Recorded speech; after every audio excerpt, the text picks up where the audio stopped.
à New York, on a voulu amener toutes sortes de techniques, toutes les techniques qu'on maîtrise déjà, mais aussi un nouveau mix en fait, de techniques.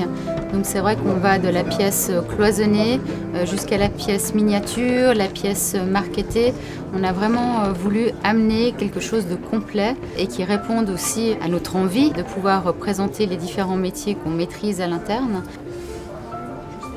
L'inspiration, elle a été très vaste, parce que c'est vrai que les États-Unis, c'est très grand. Il y a beaucoup de choses intéressantes aussi à pouvoir illustrer sur nos pièces avec les différentes techniques. Mais il y a aussi toute la partie, en fait, la partie clientèle, donc c'est-à-dire avec les voyages que mon mari fait au cœur des États-Unis, avec les détaillants, avec les clients finaux.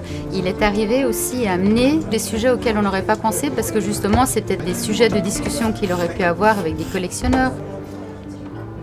On a Yosemite Valley, on a aussi le Grand Canyon, on a aussi la partie rodéo, on a aussi la partie des Indiens, on a le New York et le Brooklyn. Une pièce que j'aime en particulier, donc ça pourrait être le portrait indien. J'aime ce qui est difficile, donc c'est pas qu'un coup de cœur sur le visuel, c'est aussi un coup de cœur sur la technique qui est utilisée.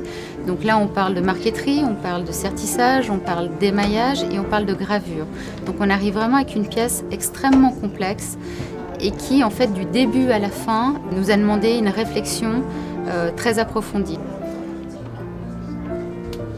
On a réalisé 3 pendulettes, 10 montres de poche avec des techniques diverses et puis 4 séries de montres bracelets. L'idée, c'était d'amener justement aussi les artisans qui ont réalisé ces pièces. Donc c'est vraiment de pouvoir se dire, le client qui voit la pièce peut avoir aussi toutes les réponses aux questions qu'il aurait. Tous les artisans qui ont participé, que ce soit justement des artisans internes ou encore des horlogers ou encore des bijoutiers, franchement, ils ont fait un énorme travail et je tiens aussi à les remercier.